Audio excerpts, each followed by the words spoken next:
Good afternoon, and thank to all you, the colleagues and the experts assembled here. I'm Fausto Petrini, psychologist and PhD, member of the Technical and Scientific Committee of the Italian Association Coordinamento Toscano dei Istituti di Autoaiuto. I have the honor to be here to replace my dear colleague Francesca Focardi, which some of you have known in the previous meetings. She unfortunately couldn't be here today, but I bring you her best regards. First of all, let me spend a couple of words about the title of our intervention. Actually, we chose this title, Facing the Change in a Changing World, thinking to our recent attempts to improve the sense of identity of our association.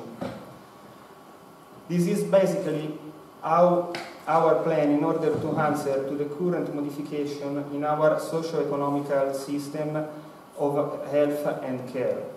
Thus, we were not thinking to an individual level of change, but rather we would like to think about our position as an association and how we can manage political and social change, how we can properly support the self-help groups which take part in our organization. This is our topic. I'll start exposing some of the expected modification in the Italian legal system and some of our latest concerns in order to present you what we call it as our little R evolution. Maybe each of you have currently to deal with the social modifications linked to the economical crisis. Maybe all of you perceive it as a trouble for the self-help movement, or rather someone else can see it as an opportunity. In his interesting speech at the opening of the 6th Italian Self-Help meeting in 2010, Professor Folgerreiter, which is one of the most important scholars and supporters of self-help in Italy, affirmed that the lack of money in the sanitary context would have been a positive influence on the perception of the relations value within the cure process, and thereby in the development of self-help. Foreseeing the future consequences of the ongoing economic crisis is affirmed. Also, the world's cataclysm offers some opportunities. The blaze of a forest is a tragedy for the existing vegetation, but is a liberation for the seeds waiting into the soil. Starting from this evocative image, he explained his reflections concluding, the well-being emerging from the faith in other people is conventionally defined as social capital. Self-help groups produce exactly this not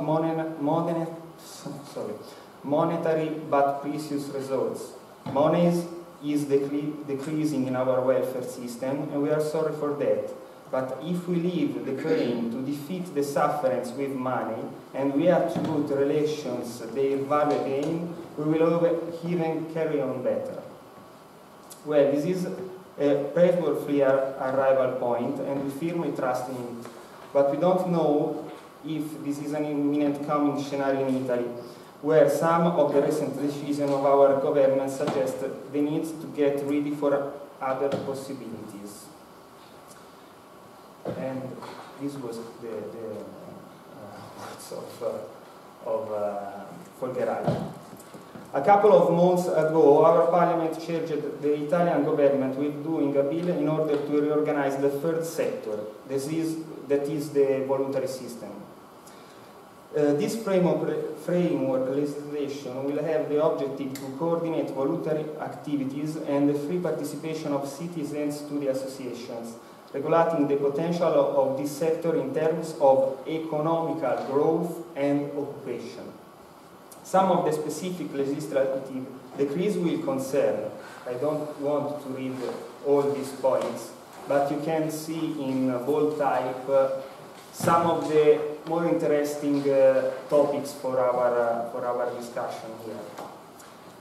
For example, the principles of efficiency, fairness, cost effectiveness, the possibility to regulate the financial remuneration and distribution of profits, the opportunity both to private profits enterprises and to public bodies to take an office in the administrative board of social enterprises, and last but not least, the access to forms of venture capital fundings. Talking about self-help, there is just a last point that could represent an advantage, that is the possibility to assign public unused buildings to social institutions, but we don't know how and if for self-help this could be possible in the future. Currently, no other law exists recognizing the specificity of self-help activities, so this is the only legal background in which self-help movement could grow in the next year in Italy. Now, maybe some of you know that the Italian voluntary sector is quite well established, with many possibilities to root the collective social instances by means of various forms of associations. For example, we have cultural associations, recognized and not recognized associations, cooperatives, social cooperatives, charity foundation, and some other legal forms. For example, the Association for Social Promotion, that is a kind of both economical and social structures. This is also why, in our opinion, self-help experiences are less developed in Italy. The most part of the social resources and ethical wills were historically intercepted by the other kinds of collective subjects. There are many experiences comparable to the consumer-run organization, but often they are less devoted to real self-help groups activities. On this strong impulse, in the past years, a complex system of welfare mix was built, also thanks to a quite modern framework law about voluntary sector, promulgated in 1991. Looking to this previous law, a small excess of bureaucracy still prevails, but honestly, the cited aims and values seems to be quite satisfied, except for the economical values. Ultimately, it's not so clear what is the new law will add, but we fear the introduction of some business terms and management instruments derived from the private enterprise sector. We are not able to exactly foresee what these general principles stands for, what strengths in the introduction of venture capital funding strategies in the first sector, and what are the real expected benefits from the strictly definition of the characteristics of non-profit activities. We suspect that some rumors could be true, and we fear the will to compensate the lack of the health system with the professionalization of third sector in our system.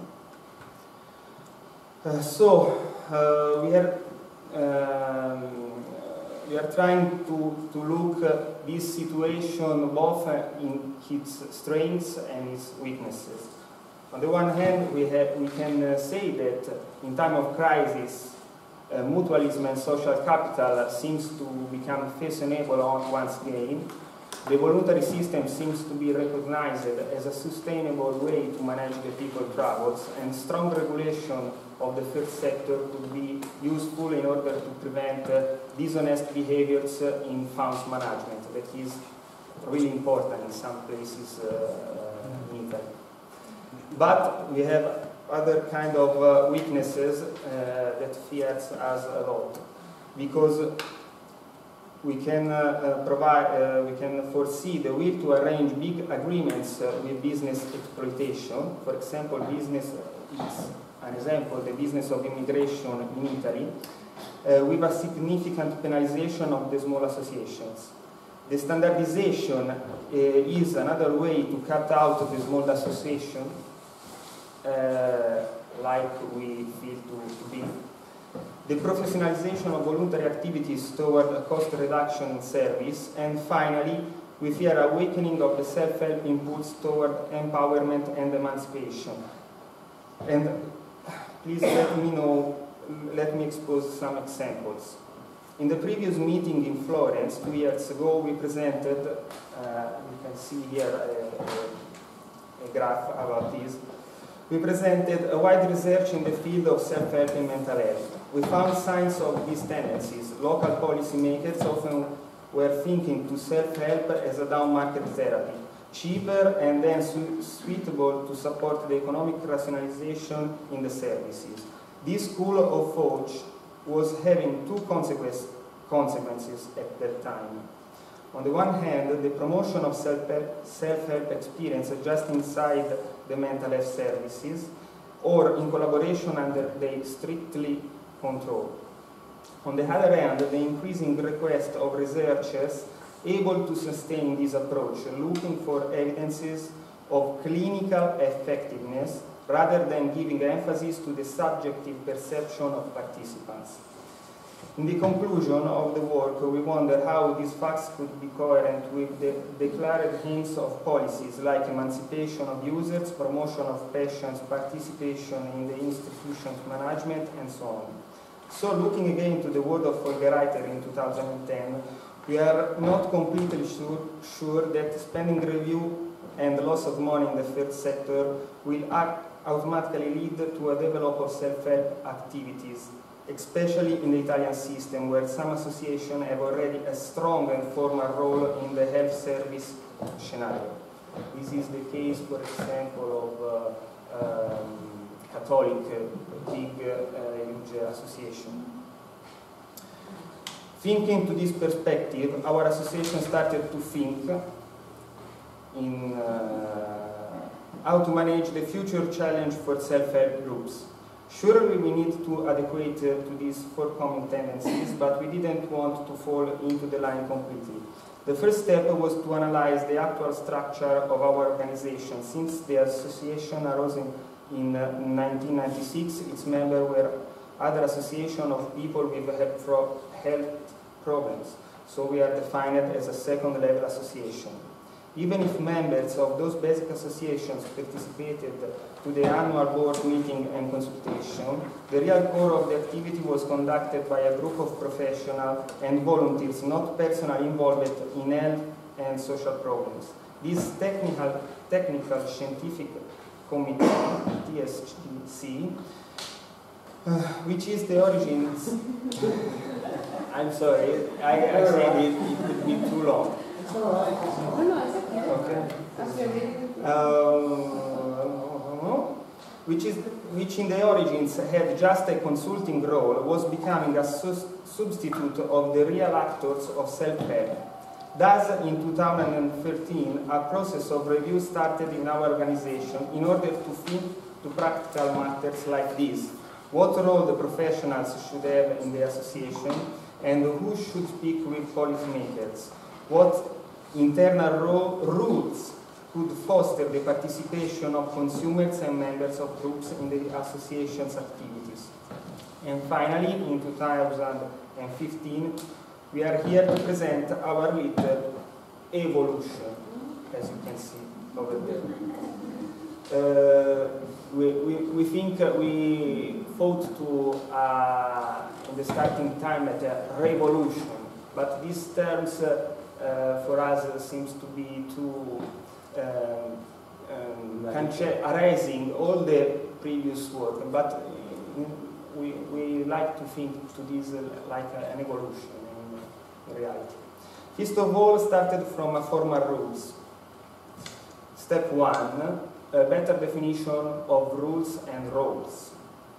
We have reviewed our statute in order to strengthen the role of group participants. New representatives, absolutely not professional, have taken the responsibility to lead the coordinamento in the strategic choices. Professionals are still present in the organization, but they are trying to have a more subordinate position. And in some cases, we can do this. New criteria for the professional membership was released. Also, them needed to have to have had at least 2 years of experience in a real self-help group management in order to be admitted in the scientific and technical committee. I want to say that in our cases, sometimes also a part of professionals share and have problems. And so this is another specific category of people who have a particular role inside the group, because they really share the professional role and the patient and this is a main issue.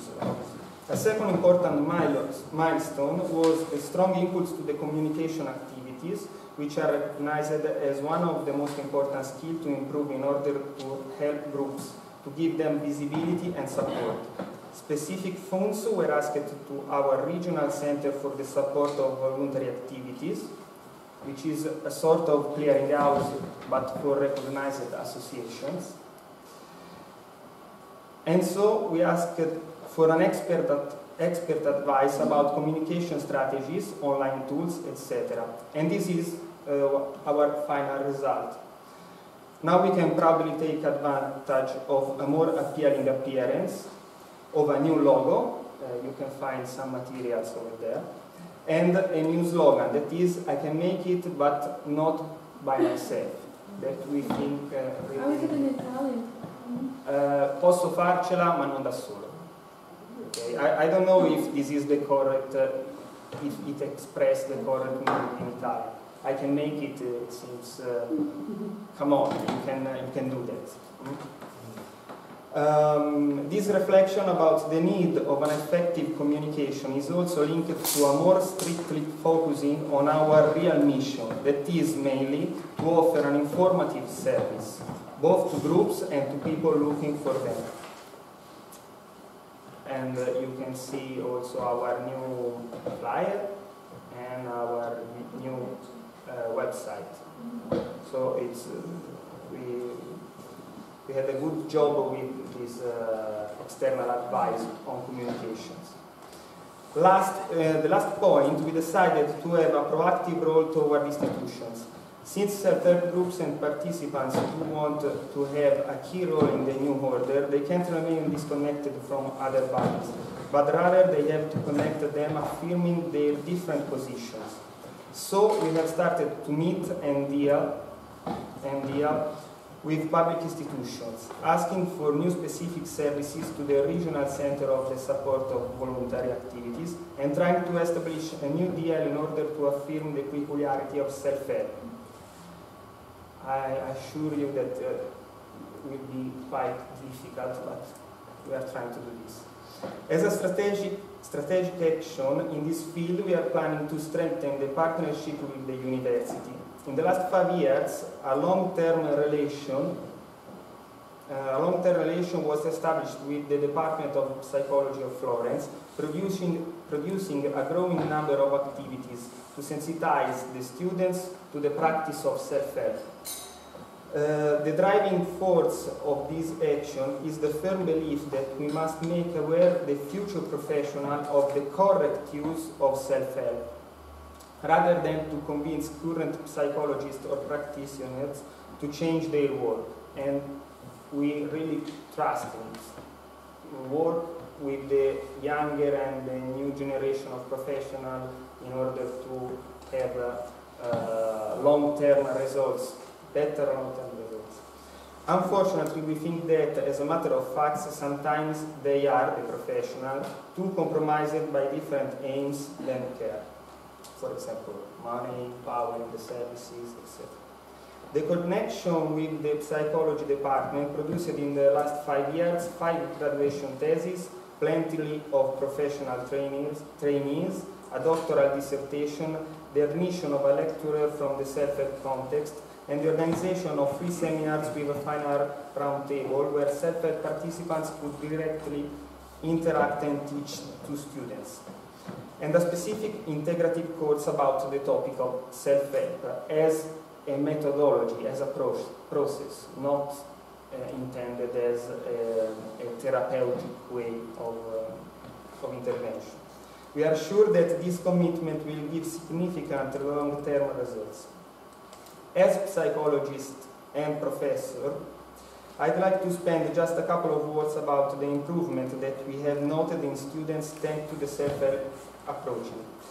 They do get in contact with sufferers. They do get in contact with sufferance, but they learn to manage it without stigma. I think this is really important. Maybe for the first time they know the real human problems in first person, but they learn to not categorize them with a diagnosis. And this is quite difficult to explain to them, but this is a very important result. And finally, they learn to empathize, using their emotions both as a tool of work and an instrument of equality, refusing the use of a white coat to establish a top-down relation. White coat is the coat of the doctor. This is a training that they can have in another way during their studies. Our purpose for the future is to involve some other professors as testimonials and to enlarge this work also to the Department of Medicine, which is now our most difficult target. This is the state of the art of our association and in our country, and we hope to achieve our ambitious aims and to have any possible help from you, because we think that we can make it, but not by ourselves. Thank you. Thank you very much.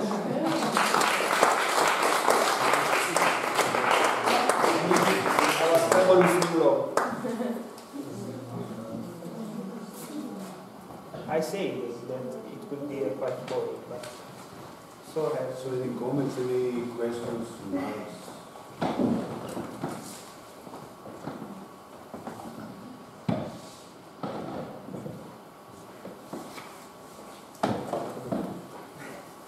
I've seen all the things. Thank you.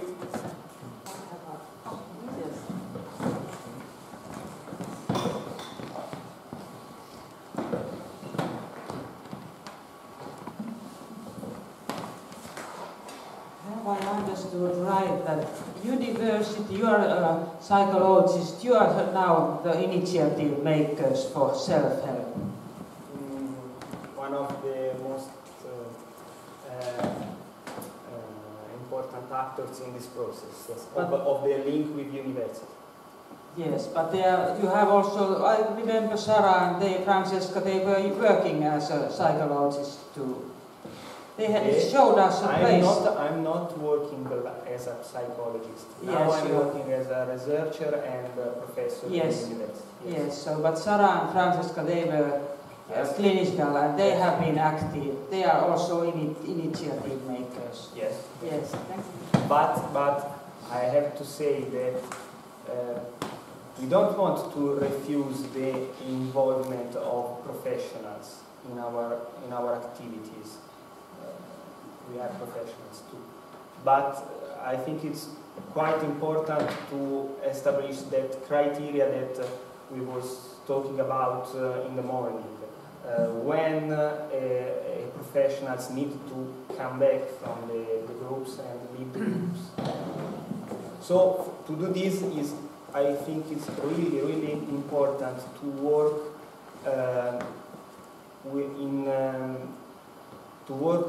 to the correct training of professionals, not with the patients, the people which have problems sometimes can interact without our intervention. But professionals need a strong activity to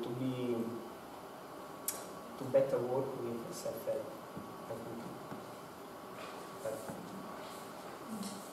Sim.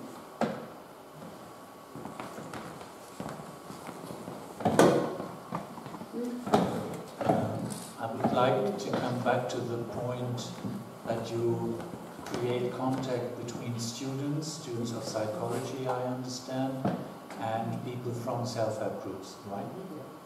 these people from self-help groups, are they exclusively from addiction self-help groups? No, absolutely. Okay. Absolutely not. In the last 3 years, we have obviously dependencies, addictions, but also depressions, gamblers. Gamblers have a stronger association in our city, and I don't remember other kind of groups. Okay. Because I want to mention that in Germany, some colleagues in clearinghouses have the idea that it's useful to bring students into contact with self-helpers as an early form of promoting self-help idea to coming professionals, so to the next generation, so to speak. But this is mainly taking place in the field of medicine.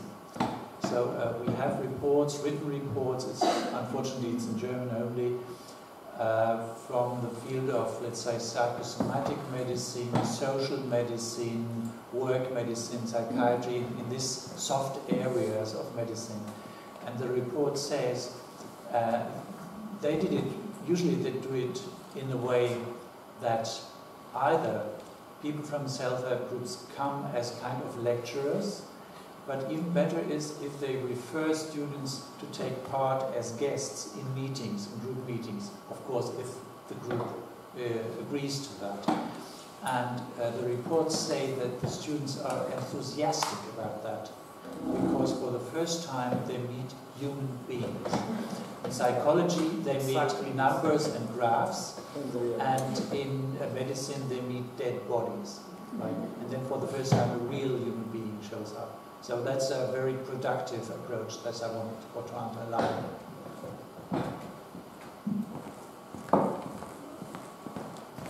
Sorry, and of course that is a privilege of your connection, or the connection of the Tuscany team to the university. Yeah. It's not so easy for us to produce that if you're not embedded in a university setting. Well, but I can say that I was involved as a university student by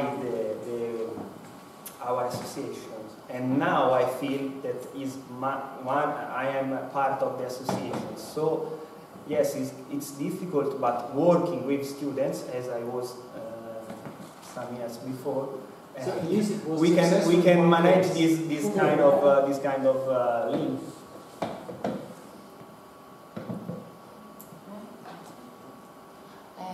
I had a comment about what you said on this subject about education. I want to speak from my experience because that's what we did. Maybe Sotiris and Alexandros can say more about it. We were educated with that kind of philosophy in the Department of Psychology in Thessaloniki. We came in contact with the notion of self-help, with a different philosophy for our science, that people are not a diagnosis, that we need to establish equal relationships with them, not to use our authority with them and support them and promote their well-being without being too interventional, patronizing and all that. And I think it is a very important idea to incorporate self-help into education and universities, and that's.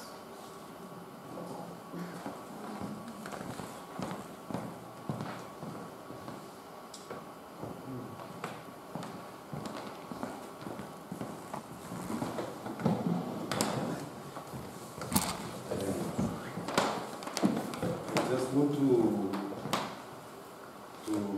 add that this is the work that Professor Baraktaris does in the Aristotle University of Thessaloniki all these years, which is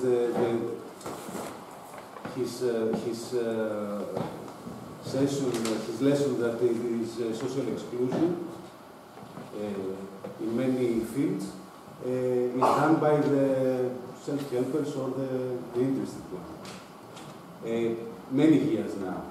And the classes are full. And people are excited because they learn from inside. In addition.